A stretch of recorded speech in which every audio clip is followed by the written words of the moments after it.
हम जिससे प्रेम करते हैं, हम लोग अपने भौतिक जगत में देखें, जब हम किसी से प्रेम करते हैं या किसी के बारे में भाव रहता है हमारे मन में, तो स्वतः ही नेचुरली उसका जो उसके बारे में विचार हमारे मन में आते हैं, उसके विषय में हम सोचते हैं, उसके बारे में और जानना चाहते हैं, सब कुछ करते हैं।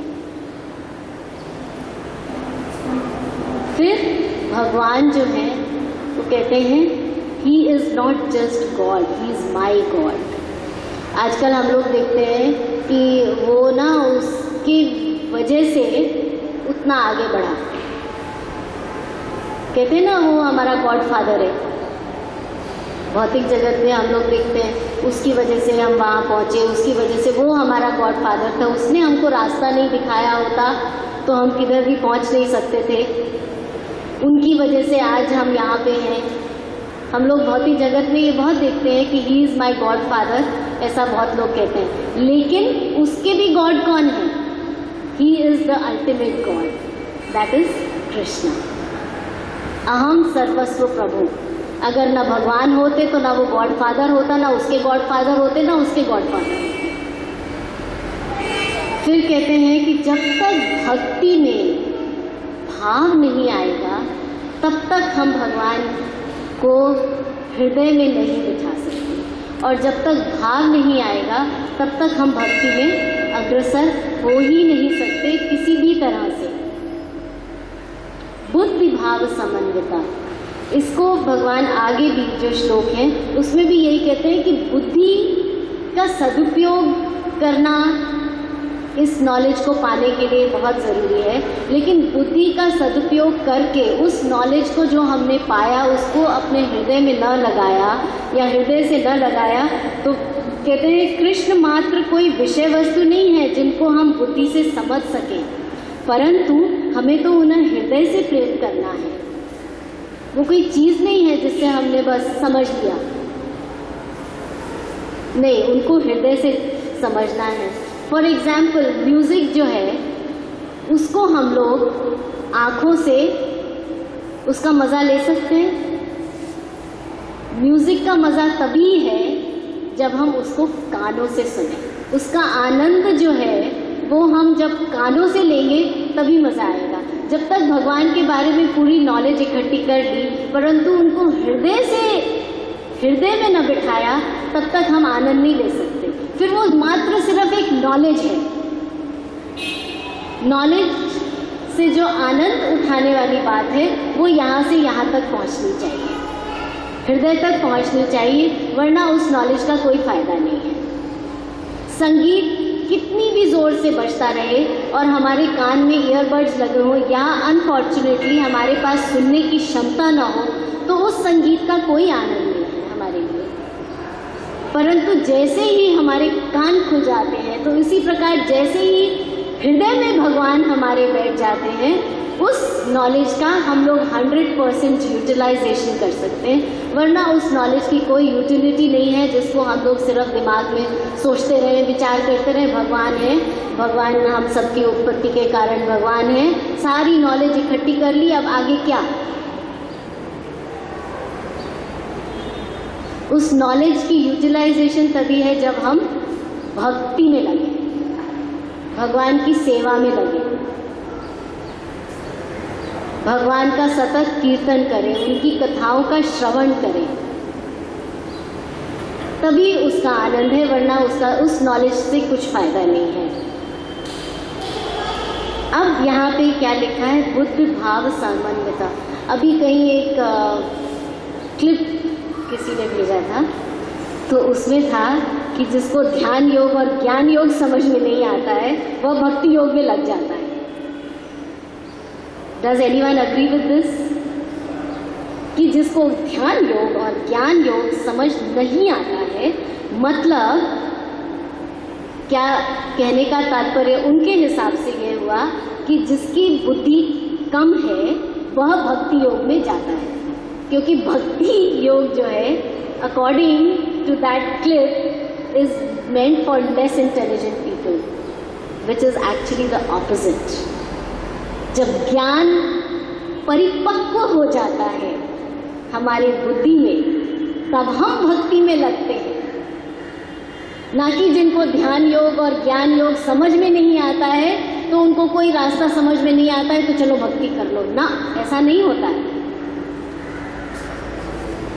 क्योंकि यहाँ तो भगवान कह रहे हैं बुद्धि भाव, बुद्धि जब बुद्धि से आपकी ये बात आपके बुद्धि में ये परिपक्व हो जाती है कि भक्ति ही करना श्रेष्ठतम है, भगवान ही सर्वस्व प्रभु है, भगवान ही सबकी उत्पत्ति के कारण है, हम सबके परम पिता भगवान है, जब उनसे हमारा नित्य संबंध स्थापित हो जाता है तभी हम भक्ति कर सकते हैं या कर पाते हैं।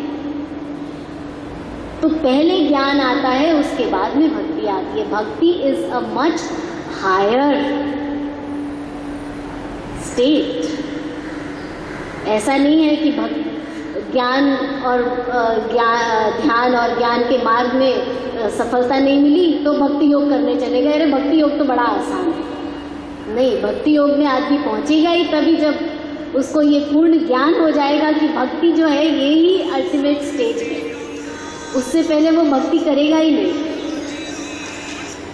तो भक्ति is not meant for less intelligent, it is meant for ultimately intelligent.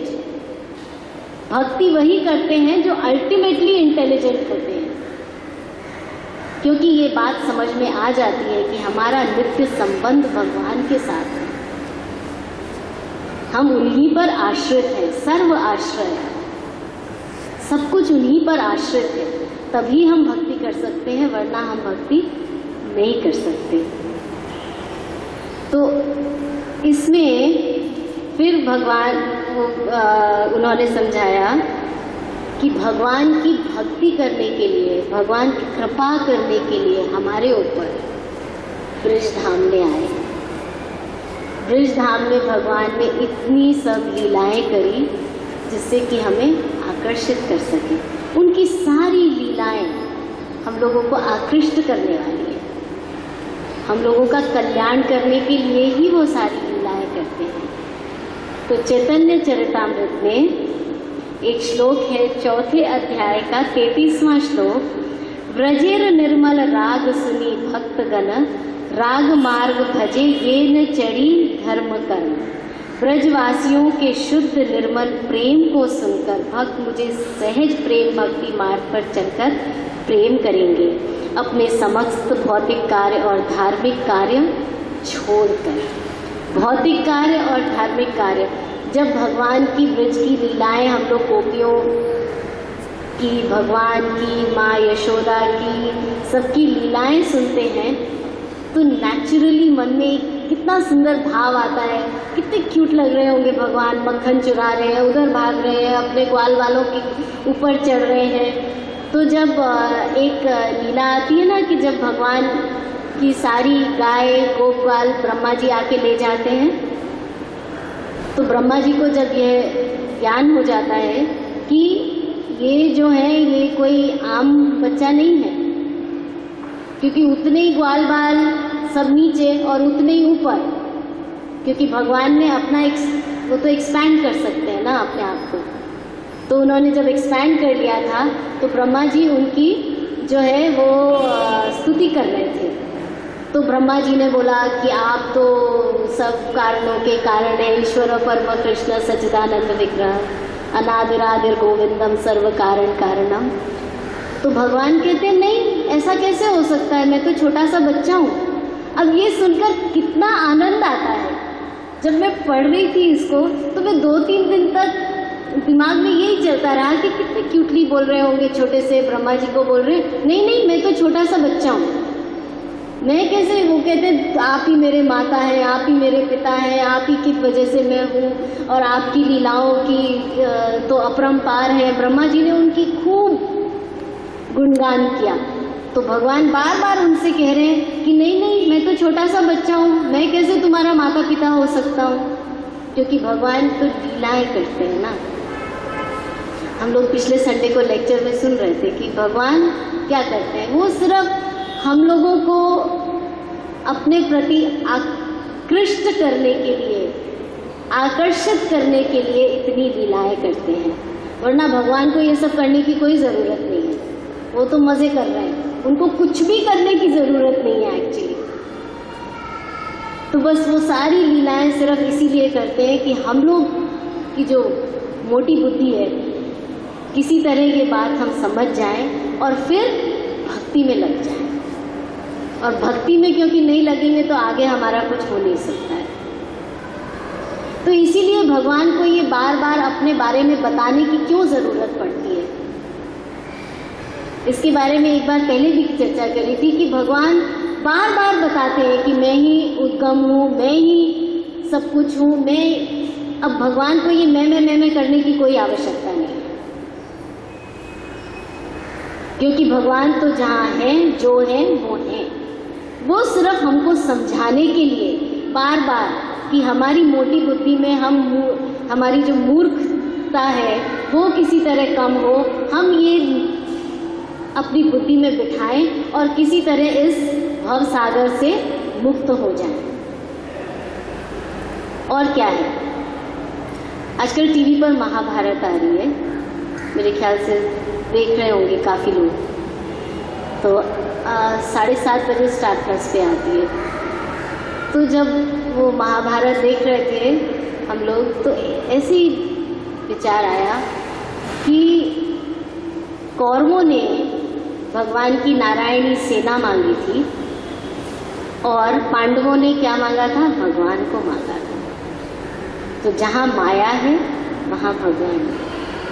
भगवान की माया को जब तक हम पकड़ के रहेंगे तब तक हम अपने हृदय में भगवान को नहीं बिठा सकते। बहुत सिंपल बात है ये, क्योंकि भगवान की हर लीला में कुछ ना कुछ नहीं, बहुत कुछ हमारे सीखने के लिए। कौरव लोग क्योंकि माया में ही रहना चाहते थे, तो उन्होंने कहा कि नहीं, ये अकेले कृष्ण को लेके हम क्या करेंगे, इनकी नारायणी सेना ले लो, पूरी सेना ले लो। कहाँ 100 लोग, हम लोग बोलेंगे ना 100 लोगों का बल और एक का बल, वो तो भगवान है, उनसे तो सबको बल मिल रहा है, उनसे तो हम सबको बल मिल रहा है। तो उस एक को बल को लेके ही बहुत है। नारायणी सेना की कोई आवश्यकता नहीं है, उनके माया के चक्कर में पड़ने की कोई आवश्यकता नहीं है, सिर्फ उन्हीं को भजने की आवश्यकता है। तो यहाँ आज पहला श्लोक हम लोग ने किया, जिसमें कि चैतन्य चरितामृत और सभी शास्त्रों में यही लिखा है कि भगवान कृष्ण ही एकमात्र भगवान हैं। उन्हीं को हमें अपने शुद्ध हृदय से भजना चाहिए, अपनी बुद्धि से समझकर भजना चाहिए, भाव के साथ भजना चाहिए। तभी भगवान कहते हैं कि वे प्रेमा भक्ति में लगते हैं तथा हृदय से पूरी तरह मेरी पूजा में तत्पर होते हैं। आधा अधूरा नहीं है। फिर जब 100% समझ जाते हैं तो पूरी तरह से भगवान की प्रेमा भक्ति में लगते हैं। और कलयुग में क्या करना है हमें, जब यही है असली प्रेमा भक्ति कलयुग की। चैतन्य महाप्रभु ने हमेशा यही सिखाया है कि बस जप करो, भगवान का सततम कीर्तयन्तो माम। 24 घंटे भगवान कहते हैं सततम कीर्तयन्तो माम, 24 घंटे तुम कीर्तन करो। बस कलयुग में सिर्फ यही करना है। उसी से धीरे धीरे हम लोगों का भाव भगवान के प्रति, नॉलेज भगवान के प्रति बढ़ेगी। सुनेंगे, पढ़ेंगे, कीर्तन करेंगे, ये सब अपनाएंगे अपने जीवन में तो आगे बढ़ेंगे। तो कलयुग में क्या करेंगे, हरे कृष्णा कृष्णा कृष्णा हरे हरे, हरे राम राम राम हरे हरे। हरे कृष्णा।